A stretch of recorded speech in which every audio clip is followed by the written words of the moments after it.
श्री स्वामी समर्थ। आजची आपली कथा आहे सावत्र आईचं प्रेम। 14 वर्षाची सिया हुशार, आत्मविश्वासू, पण आतून खूप तुटलेली। आई गेल्यापासून तिचं संपूर्ण आयुष्य बदललं होतं। वडील आधीच कामात व्यस्त असायचे, पण आता तर ते पूर्णपणे बदलले होते। ते एकटे पडले होते आणि कदाचित याच कारणामुळे त्यांनी पुन्हा लग्नाचा निर्णय घेतला। मी हे कधीच स्वीकारू शकत नाही, सियाने स्वतःशीच पुटपुटलं। तिच्यासाठी तिची आईच खरी होती, तिच्या जागी दुसरी कुणीही येऊ शकत नव्हती। सियाच्या वडिलांनी माधवीशी लग्न केलं आणि तिच्या आयुष्यात एक नवीन व्यक्ती आली, तिची सावत्र आई माधवी। माधवी साधी, प्रेमळ होती, पण सियाच्या मनात तिच्याविषयी आधीच कटुता होती। पहिल्याच दिवशी जेव्हा माधवीने सियाला मिठी मारण्याचा प्रयत्न केला, तेव्हा तिने दूर सारलं। माझ्या आईच्या जागी कुणीच येऊ शकत नाही, सियाने उत्तर दिलं। माधवीने हसून ती गोष्ट समजून घेतली, पण तिच्या डोळ्यात एक वेदना चमकून गेली। सिया सतत चिडचिड करत होती। वडिलांना हे समजत होतं, पण ते काहीच करू शकत नव्हते। सिया, तुझ्या चिडण्यामुळे तुझी आई परत येणार नाही। त्यांनी एक दिवस तिला समजावलं। माझी आई कुणीच होऊ शकत नाही बाबा, सियाने संतापाने उत्तर दिलं। ते काही बोलले नाहीत, पण माधवीच्या डोळ्यातून अश्रू वाहत होते। तिला सिया समजत होती। माधवीने सियाच्या आवडीनिवडी जाणून घ्यायचा प्रयत्न केला, तिच्यासाठी नवीन कपडे आणले, तिला शाळेसाठी टिफिन तयार केला, पण सियाने ते दुर्लक्षित केलं। एक दिवस माधवीने तिला शाळेसाठी टिफिन दिला। हे काय? सियाने विचारलं। तुझ्या आवडीचा पनीर पराठा, माधवीने हसत सांगितलं। सियाने तो घेऊन डायरेक्ट डस्टबिनमध्ये टाकला। माधवीला खूप वाईट वाटलं, पण तिने काही बोलायचं टाळलं। सियाच्या वडिलांचा वाढदिवस आला। माधवीने सियाला विचारलं, आपण त्यांना सरप्राईज द्यायचं का? सियाने तिरकस हसत उत्तर दिलं, तुम्ही त्यांची बायको आहात, माझी मदत का हवी? रात्री वडिलांसाठी केक आणला गेला। सियाने तिच्या आईची जुनी फ्रेम काढून टेबलावर ठेवली आणि म्हटलं, खरा सेलिब्रेशन आईशिवाय अपूर्ण आहे। हे ऐकून वडील आणि माधवी स्तब्ध झाले। माधवीने काहीच बोलायचं ठरवलं नाही। तिला माहिती होतं, प्रेमाची भाषा वेळेनुसार बदलते। सियाने माधवीशी फार कमी संवाद ठेवला। माधवी कितीही प्रयत्न करत असली तरी ती बर्फासारखी थंड होती। एकदा माधवीने तिला शाळेच्या प्रोजेक्टसाठी मदत करायची इच्छा व्यक्त केली। नको, मी स्वतः करू शकते, सियाने कठोर आवाजात उत्तर दिलं। माधवी शांत राहिली। तिला सियाच्या वेदना जाणवत होत्या। ती एकटी होती, तिच्या आईच्या आठवणींमध्ये हरवलेली होती। सियाच्या मनात सतत विचार येत होते, ही बाई इतकी का प्रेम करते? मी तिला एवढं वाईट बोलूनही ती शांत का आहे? एक दिवस माधवी रडताना दिसली। सियाने पाहिलं, पण दुर्लक्ष केलं। मी तिला माझी आई म्हणून कधीच स्वीकारणार नाही। एक दिवस सियाने माधवीला थेट बोलून टाकलं, कृपया तुम्ही माझ्या आईची जागा घेण्याचा प्रयत्न करू नका। तुम्ही कधीच तिच्या इतक्या महत्त्वाच्या होऊ शकत नाही। माधवी सुन्न झाली, पण तिने काही बोललं नाही। ती संध्याकाळ तिच्यासाठी खूप कठीण होती। वडिलांनी माधवीला विचारलं, तुला एवढं सहन करावं लागतं, तुला वाईट वाटत नाही का? माधवीने हसत उत्तर दिलं, सिया अजून लहान आहे, ती दुःखात आहे, मी समजून घेईन।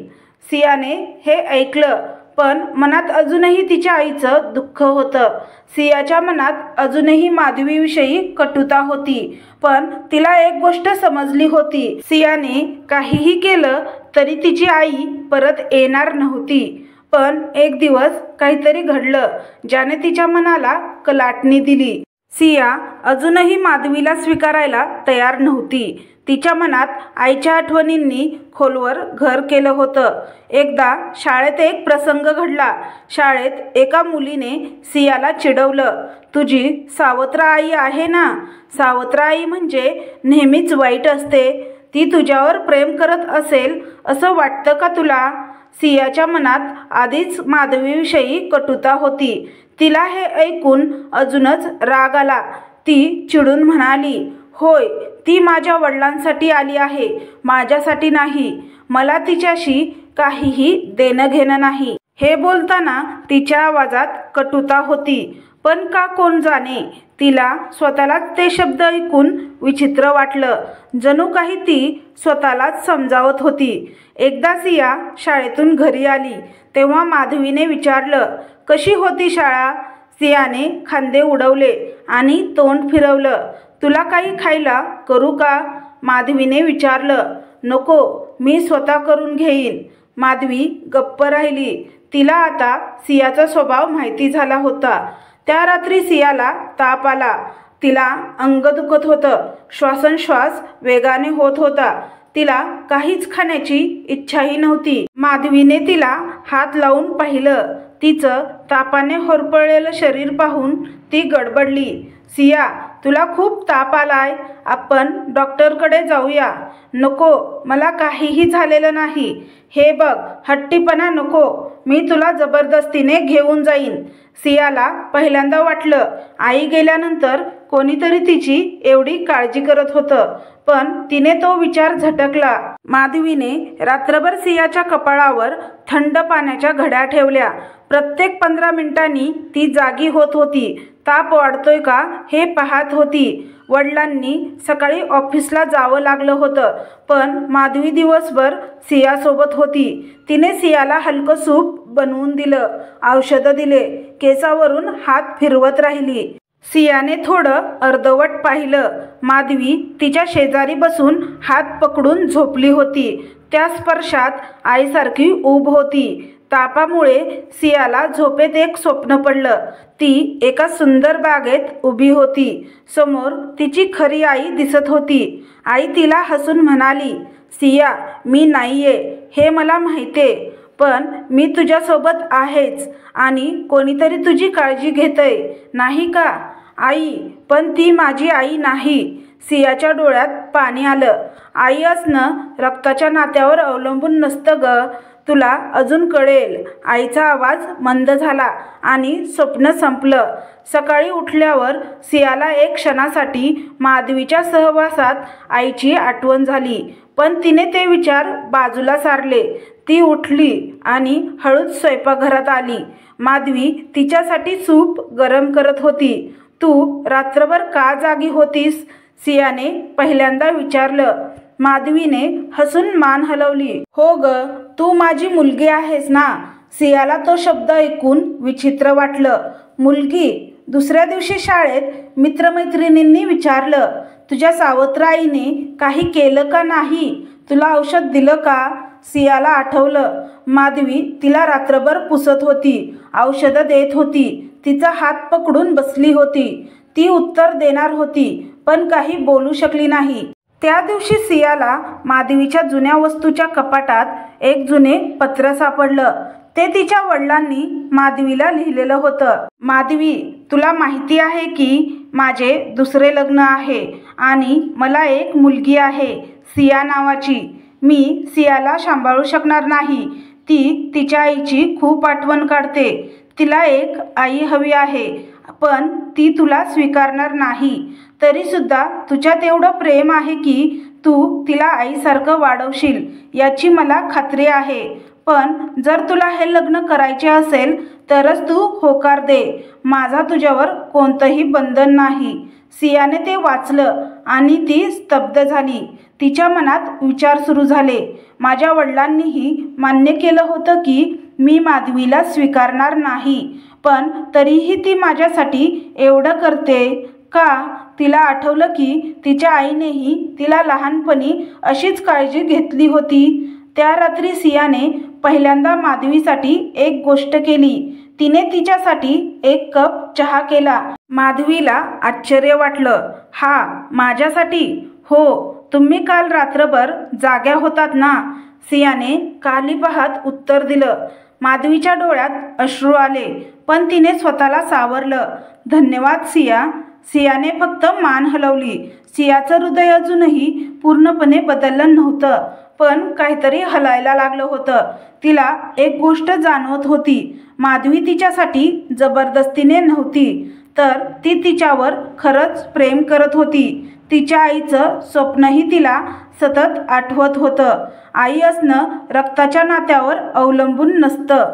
सियाच्या मनात हळूहळू माधवीबद्दलची कटुता कमी होत चालली होती. तिला अजूनही तिच्या आईची आठवण येत होती, पण माधवी तिच्यासाठी जे काही करत होती ते आता तिला जाणवू लागलं होतं. पण अजूनही काहीतरी होतं, काहीतरी ज्यामुळे सियाचं मन पूर्णपणे माधवीकडे झुकू शकलं नव्हतं. आणि मग एक असा प्रसंग घडला ज्याने सगळं बदलून टाकलं. त्या संध्याकाळी वडील घरी आले तेव्हा खूप विचारात होते. सियाने ते पाहिलं पण काही विचारलं नाही. माधवी मात्र लगेच समजली. काय झालं तिने विचारलं. वडील काही वेळ शांत राहिले आणि मग म्हणाले, ऑफिसमध्ये प्रॉब्लेम आहे. कदाचित मला काही महिन्यासाठी दुसऱ्या शहरात जावं लागेल. पण इथे सियाची शाळा आहे, तिला सोडून जाणं शक्य नाही. सिया ऐकत होती. ती मनात म्हणाली, बाबा जर गेले तर मी आणि माधवी एकट्या. माधवीने लगेच उत्तर दिलं, तुम्ही काळजी करू नका. सिया इथे सुरक्षित राहील. मी तिची पूर्ण काळजी घेईल. सियाला हे ऐकून थोडं हायसं वाटलं, पण तिने ते दाखवलं नाही. त्या रात्री माधवीला फोन आला. ती खूप आनंदी दिसत होती. सियाने पहिल्यांदा तिला इतकं आनंदी पाहिलं. काय झालं? वडिलांनी विचारलं. माझ्या जुन्या कंपनीतून फोन होता. त्यांनी मला पुन्हा जॉब ऑफर केला आहे आणि पगारही खूप चांगला आहे. माधवी उत्साहात म्हणाली. छान आहे ना, मग तू स्वीकारणार का? वडिलांनी विचारलं. माधवी शांत झाली. तिने सियाकडे पाहिलं. काम मुंबईत आहे. हे ऐकून सिया गप्प झाली. तिच्या मनात काहीतरी हललं. माधवी गेली तर? दुसऱ्या दिवशी सकाळी माधवीने नोकरीसाठी नाही म्हटल्याचं सियानं ऐकलं. पण तुला ही संधी हवी होती ना? वडिलांनी विचारलं. हो, पण आत्ता सियाला जास्त गरज आहे. मी तिच्यासोबत राहणं जास्त महत्त्वाचं आहे. सियाला हे ऐकून धक्का बसला. माझ्यासाठी तिने एवढी मोठी संधी सोडली. तिच्या आईनंतर कोणीही तिच्यासाठी इतक्या मोठ्या त्यागाचं काम केलं नव्हतं. सियाच्या परीक्षेची तयारी सुरू होती. तिला गणित अजिबात आवडत नव्हतं. वडील लवकरच प्रवासाला जाणार होते, त्यामुळे तिला आता कोणाचीच मदत मिळणार नव्हती. माधवीने विचारलं, मी मदत करू का? सियाने सुरुवातीला नाही म्हटलं, पण तिला खूप त्रास होतोय हे माधवीच्या लक्षात आलं. चल, आपण एकत्र बसूया. तुला पटेल तशा पद्धतीने शिकवते. सियाने विचार केला.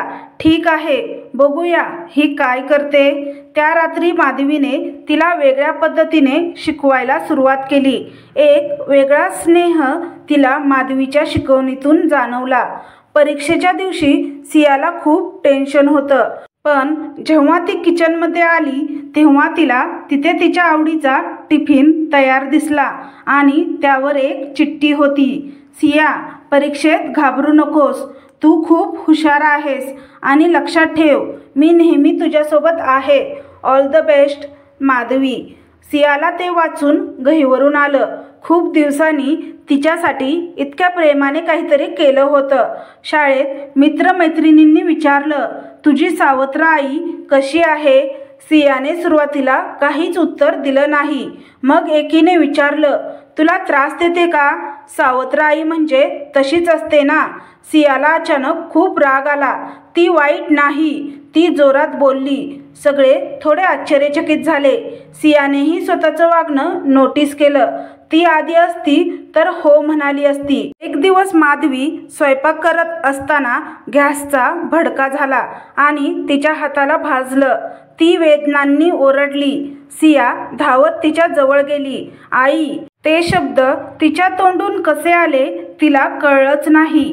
माधवी तिला हसून म्हणाली, मी ठीक आहे ग. पण सियाला आता भीती वाटू लागली होती. ती माझ्यासाठी एवढं करत असते आणि मी अजूनही तिला पूर्णपणे स्वीकारू शकले नाही. त्या रात्री सिया माधवीच्या खोलीत गेली. माधवी हाताला औषध लावत होती. मी लावू? सियाने विचारलं. माधवीने थोडं आश्चर्याने पाहिलं, पण मग हसून हात पुढे केला. सिया हळूच औषध लावत म्हणाली, माझ्यासाठी एवढं काही करताय तुम्ही, मी तुम्हाला आई म्हणू शकते का? माधवीचे डोळे पाणावले. ती काहीच बोलली नाही, फक्त सियाला हळूच मिठी मारली आणि त्या मिठीत खरंच आईचं प्रेम होतं. सियाच्या मनातला अविश्वास आता पूर्णपणे गळून पडला होता. तिने माधवीला आई मानलं होतं, फक्त शब्दांनीच नाही तर मनानेही. सियाने अखेर माधवीला आई म्हणून स्वीकारलं होतं. तिच्या मनातील कटुता विरघळली होती, पण अजूनही एक गोष्ट होती जी तिला पूर्णपणे समजली नव्हती. माधवीचा भूतकाळ. ती कोण होती, तिचं आयुष्य कसं होतं आणि सियाच्या आयुष्यात येण्याआधी तिने काय अनुभवलं होतं. सियाला हे जाणून घ्यायचं होतं आणि जेव्हा तिला माधवीच्या भूतकाळाबद्दल सत्य समजलं तेव्हा तिच्या हृदयात तिच्यासाठी आणखी जास्त प्रेम निर्माण झालं. एक दिवस माधवी घर साफ करत होती. तिने कपाट उघडलं आणि तिथून काही जुने फोटो खाली पडले. सिया ते बघायला गेली. त्या फोटोमध्ये माधवी खूप तरुण दिसत होती. तिच्यासोबत एक लहान मुलगी होती. ती सियासारखीच दिसत होती. आई, ही मुलगी कोण आहे? सियाने फोटो हातात घेत विचारलं. माधवी थोडी गोंधळली. ते जुने दिवस आहेत, पण ही मी नाहीये ना? का असं वाटतंय की ही माझ्यासारखीच आहे? सियाने जरा हट्टाने विचारलं. माधवी काही बोलली नाही, पण तिच्या डोळ्यात जुन्या आठवणी दाटून आल्या होत्या. त्या रात्री सियाला झोप लागत नव्हती. तिला माधवीचा भूतकाळ जाणून घ्यायचा होता. आई, मला तुझं सगळं सत्य ऐकायचंय, सियाने हळूच विचारलं. माधवी थोडा वेळ गप्प राहिली, पण मग तिने दीर्घ श्वास घेतला आणि बोलायला सुरुवात केली. सिया, तुझ्या वडिलांना भेटण्याआधी माझंही एक छोटं कुटुंब होतं. माझी एक छोटी मुलगी होती, अन्वी. ती खूप गोड होती, तुझ्यासारखीच. पण माधवीचा आवाज थरथरला. पण काय आई? सियाने हलक्या आवाजात विचारलं. एक दिवस अन्वी आणि मी बाजारात गेलो होतो. ती माझ्या हातातून सुटली आणि रस्ता ओलांडताना एका गाडीखाली आली आणि मी तिला वाचवू शकले नाही. हे ऐकताच सियाला एक मोठा धक्का बसला. म्हणजे तू आधीच एक मूल गमावलं होतंस. माधवीच्या डोळ्यात अश्रू तरळले. हो, आणि मी पुन्हा कधीही आई होऊ शकणार नाही. हे समजल्यावर माझ्या सासरच्या लोकांनी मला घरातून बाहेर काढलं. पण तरीही तुझ्या आयुष्यात येण्याचा आणि तुला सांभाळण्याचा योग आला आणि तोच माझ्यासाठी सर्वस्व आहे. सियाला आता सगळं स्पष्ट झालं होतं. माधवी तिच्यावर एवढं प्रेम का करत होती? तिच्या प्रत्येक कृतीत आईचं प्रेम का होतं? कारण ती आधीच एका मुलीला गमावून बसली होती. आता सियाच्या मनात एकच विचार येत होता, मी आईला पुन्हा दुःख द्यायचं नाही. ती माझ्यासाठी एवढं करत आली आहे, आता मी तिच्यासाठी काहीतरी करायला हवं. त्या रात्री सियाने एक सरप्राईज प्लॅन केलं. तिने माधवीच्या जुना फोटो फ्रेमचे पुनरुज्जीवरण केलं आणि त्याच्या शेजारी तिचा आणि माधवीचा एक फोटो ठेवला. आई, आता या दोन्ही फोटो तुझ्यासोबत असतील. माधवीने ते पाहिलं आणि तिच्या डोळ्यात अश्रू आले.